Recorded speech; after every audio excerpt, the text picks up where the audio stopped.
Everyone, आप सबका स्वागत है मेरे यूट्यूब चैनल ई लर्न आईटीआई में। आज हम आपके लिए फिर से एक क्लास लेकर आए जो डीआरडीओ प्रीवियस ईयर क्वेश्चन जो पिछले डीआरडीओ के एग्जाम में जो क्वेश्चन पूछे गए हैं उसके बारे में भी आज हम डिस्कस करेंगे और सॉल्व करके देंगे। जो इंपॉर्टेंट क्वेश्चन पूछे जाते हैं डीआरडीओ या फिर डीआरडीओ एग्जाम में पूछे गए थे। और इसी तरह के डेली क्लास के लिए मेरे चैनल को सब्सक्राइब करके शेयर बेल आइकन को दबाएं ताकि मेरे वीडियो की नोटिफिकेशन आपको टाइम पर मिलते रहे। और वीडियो को अंत तक जरूर देखें और चैनल को लाइक और शेयर जरूर करें। स्टार्ट करते हैं। आज का जो हमारा टॉपिक है डीआरडीओ प्रीवियस ईयर क्वेश्चन, मतलब पिछले डीआरडीओ में जो भी क्वेश्चन पूछे गए थे उसी क्वेश्चन को हम आपको सॉल्व करके देंगे। स्टार्ट करते हैं। आज का जो हमारा वीडियो है, पहला क्वेश्चन है in apron power is transmitted from spindle to. जो क्वेश्चन है पूछा गया कि एप्रॉन मैकेनिज्म में पावर का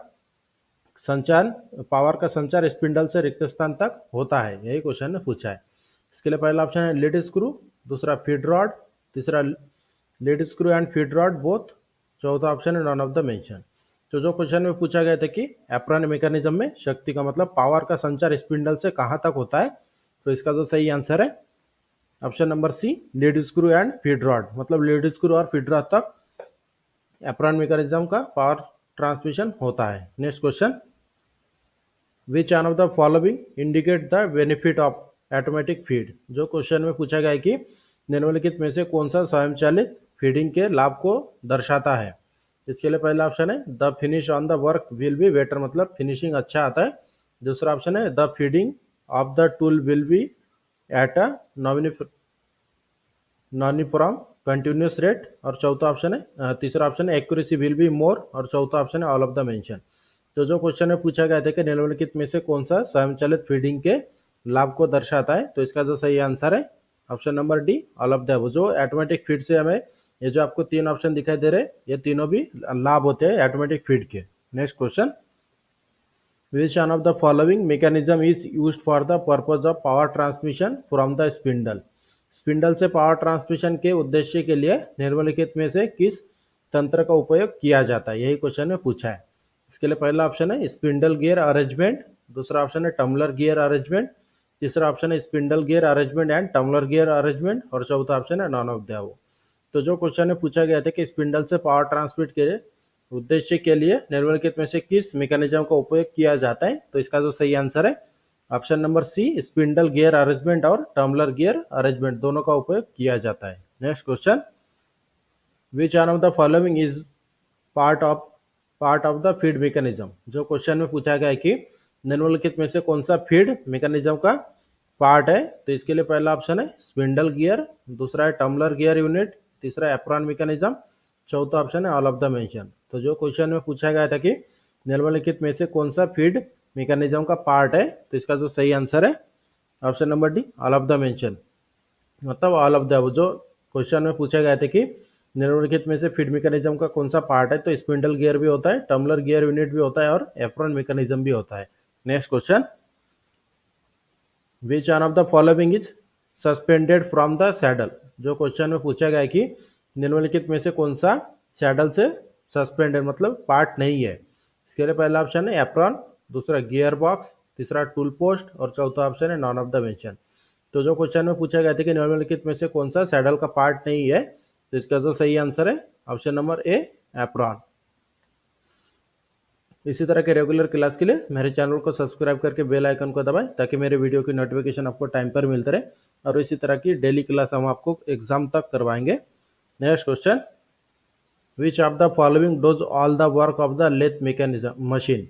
जो क्वेश्चन में पूछा गया है कि लेथ मशीन का सारा काम निम्न में से कौन करता है, तो इसके लिए पहला ऑप्शन है turning centre of CNC type, दूसरा ऑप्शन है machining centre of CNC type, तीसरा ऑप्शन है turning centre of CNC type and machining centre of CNC type, और चौथा ऑप्शन है नॉन ऑफ द मेंशन। तो जो क्वेश्चन में पूछा गया था कि लेथ मशीन का सारा काम निम्न में से कौन करता है, तो इसका जो सही आंसर है option number A turning centre of CNC type, मतलब लेथ मशीन में जितने भी काम किया जाता है ये इसका पूरा काम कौन करता है, एक ही machine turning centre of CNC type, इसमें हम कोई भी ऑपरेशन कर सकते हैं। Next question, which one of the following is the types of lathe machine. तो जो क्वेश्चन में पूछा गया है कि निम्नलिखित में से कौन सा लेथ मशीन का प्रकार है, इसके लिए पहला ऑप्शन है कैप्स्टन, दूसरा टरेट, तीसरा कैप्स्टन और टरेट, और चौथा ऑप्शन है नॉन ऑफ द अबव। जो क्वेश्चन में पूछा गया था कि निम्नलिखित में से कौन सा लेथ मशीन का प्रकार है, तो इसका जो सही आंसर है ऑप्शन नंबर बी, कैप्स्टन और टरेट दोनों भी, क्योंकि कैप्स्टन लेथ मशीन भी होता है और टरेट लेथ मशीन भी होता है जो प्रोडक्शन के कामों के लिए उपयोग किया जाता है। Next question, CNC machining centre dose all the work. जो क्वेश्चन में पूछा गया कि सीएनसी मशीनिंग सेंटर सभी काम करता है रिक्त स्थान, जो क्वेश्चन में पूछा गया था।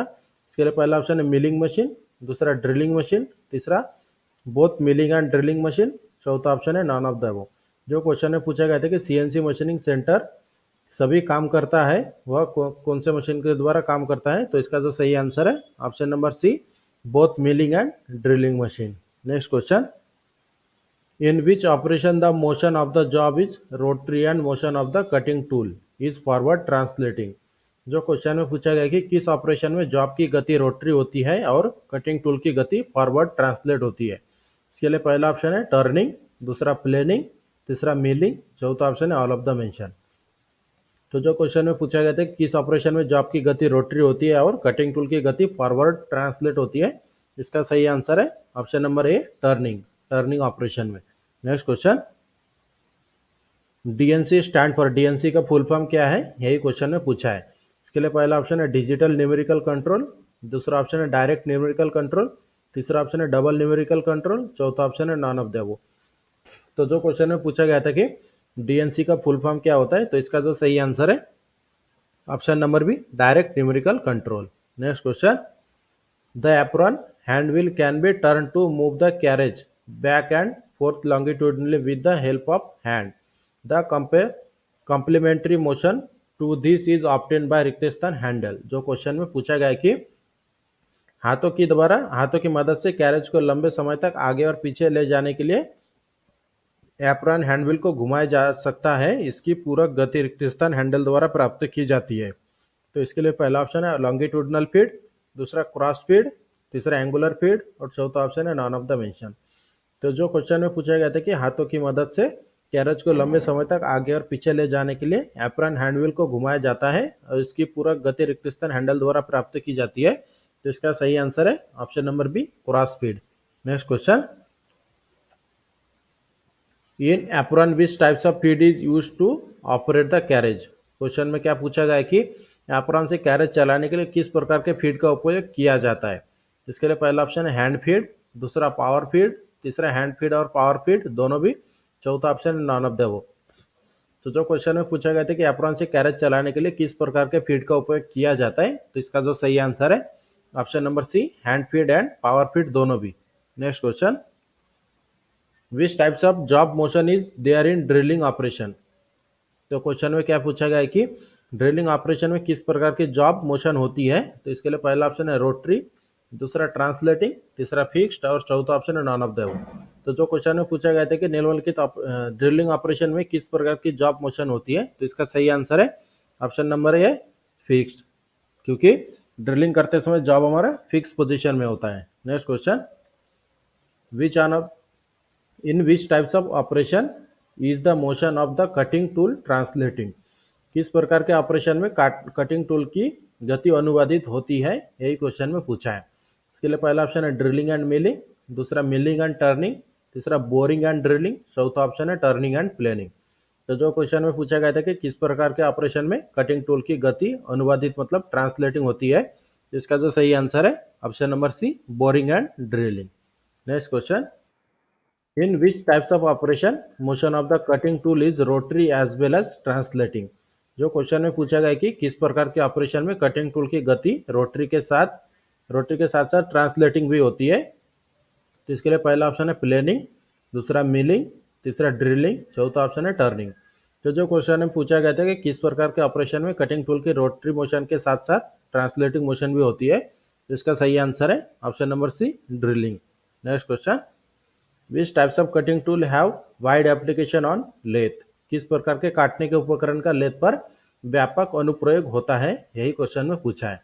इसके लिए पहला ऑप्शन है सिंगल पॉइंट, दूसरा मल्टी पॉइंट, तीसरा both single point and multi point, चौथा ऑप्शन है नॉन ऑफ द मेंशन। तो जो क्वेश्चन में पूछा गया था कि किस प्रकार के कटिंग टूल का लेथ पर व्यापक अनुप्रयोग होता है, तो इसका सही आंसर है ऑप्शन नंबर ए, सिंगल पॉइंट कटिंग टूल।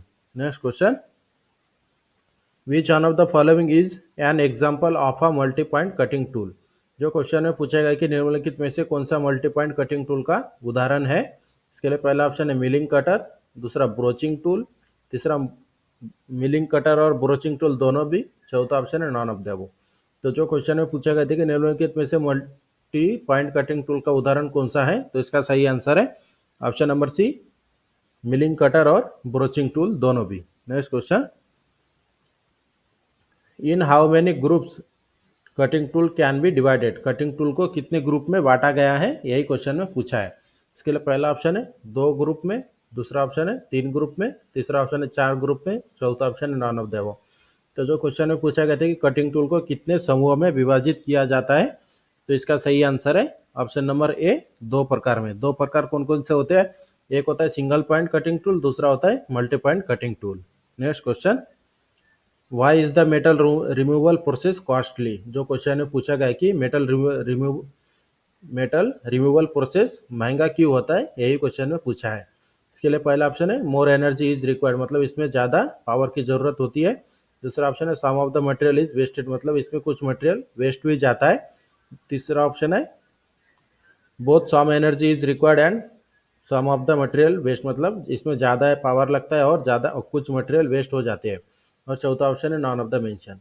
जो क्वेश्चन में पूछा गया था कि मेटल रिमूवल प्रोसेस महंगा क्यों होता है, तो इसका जो सही आंसर है ऑप्शन नंबर सी, इसमें ज़्यादा पावर लगता है और इसमें कुछ मटेरियल वेस्ट हो जाता है, जिससे मेटल रिमूवल प्रोसेस महंगा हो जाता है। Next question, which one of the following process is not grouped under the metal removal process. Question में पूछा गया है कि निम्नलिखित में से कौन सी प्रक्रिया मेटल रिमूवल की प्रक्रिया के तहत समूहीकृत नहीं है, यही क्वेश्चन में पूछा है। इसके लिए पहला ऑप्शन है बोरिंग, दूसरा मिलिंग, तीसरा टर्मलिंग और चौथा ऑप्शन है रोलिंग। तो जो क्वेश्चन में पूछा गया था कि निम्नलिखित में से कौन सी प्रक्रिया मेटल रिमूवल की प्रक्रिया के तहत समूहीकृत नहीं है, तो इसका सही आंसर है ऑप्शन नंबर सी, टर्मलिंग। इस तरह से आज का जो हमारा क्लास था DRDO September 10 mechanical trade theory mock test, जिसमें हमने डीआरडीओ के पिछले पेपर में जो भी क्वेश्चन इंपॉर्टेंट पूछे जाते हैं उस क्वेश्चन को अपने आपको सॉल्व करके दिया है। और इसी तरह के रेगुलर डेली क्लास के लिए मेरे चैनल को सब्सक्राइब करके बेल आइकन को दबाएं, ताकि मेरे वीडियो की नोटिफिकेशन आपको टाइम पर मिलते रहे। और वीडियो अच्छी लगे तो हमारे चैनल को सब्सक्राइब करें, शेयर करें और लाइक करना ना भूलें।